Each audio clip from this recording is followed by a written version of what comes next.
Magandang araw, mabuhay. Ako po si Jaren Blair Astakaan from Bachelor of Science in Culinary Arts and Kitchen Management. Ngayong araw, ipapakilala ko sa inyo ang mga potensyal na benepisyo ng hydropower dito sa Palawan. Ano nga ba ang hydropower? Bagamat kilala o pamilyar na ang salitang ito, hindi pa rin batid ng iba ang magandang dulot nito sa ating mga Palawenyo. Ang hydropower o lakas ng tubig ay isang uri ng renewable energy na nagmula sa enerhiya ng tubig. Ito ay nakukuha sa pamamagitan ng pagbuo ng mga dam o hydroelectric power plant na nagko-convert sa kinetic energy ng tubig patungo sa kuryente. So, paano nga ba ito gumagana? Ang tubig mula sa ilog o lawa ay ipinadadaloy sa isang dam o hydroelectric power plant. Ang tubig ay dumadaloy sa mga turbine na nagpapaikot sa mga generator. Ang mga generator ay nagko-convert sa kinetic energy ng tubig patungo sa kuryente. Yan naman ang mga benepisyo ng aking nabanggit sa umpisa ng aking video. Ang mga benepisyo ng hydropower, una ang renewable energy source. Ang hydropower ay isang renewable energy source na hindi nauubusan. Pangalawa, mababang gastos. Ang hydropower ay may mababang gastos sa operasyon at pagpapanatili. At pangatlo, walang polusyon.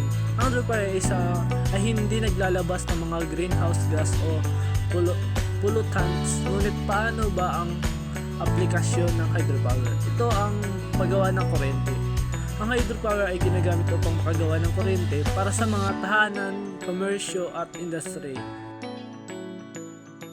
Irrigation. Ang hydropower ay ginagamit din para sa irrigation. Ang mga pananim sa pangkalahatan, ang hydropower ay isang mahalagang pinagkukunan ng renewable energy na makakatulong sa pagbawas ng ating dependence sa fossil fuels at nagpapababa ng greenhouse gas emissions. Kaya't magandang magkaroon ng maingat at masusing pag-aaral para magkaroon ng Palawan ng hydropower kung saan lahat ay magkakaroon ng magandang benepisyo para sa libre o maaaring mababang bayad ng kuryente at maging sa mga magsasaka upang matubigan ng mga irigasyon ang kanilang palayan at mas ligtas din gamitin itong hydropower dahil walang polusyon na nilalabas para makapag-convert ng energy para maging electricity.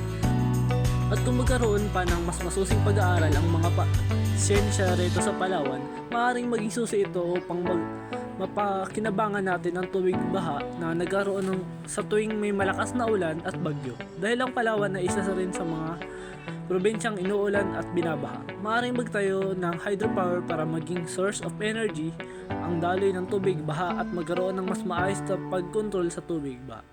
Kung magkaroon ng maayos na irigasyon ng tubig, ito ay may isa sa buhay lamang kung mayroong siyensya at suporta ng gobyerno. Kaya mga kapwa kong kabataan, Palawenyo, mag-isip tayo ng ating mga ideyang progresibo nang tayo ay mapansin ng gobyerno. Nakikita po sa aking video ang falls na matatagpuan sa Barangay Bahili na tinatawag na Kayulo Falls.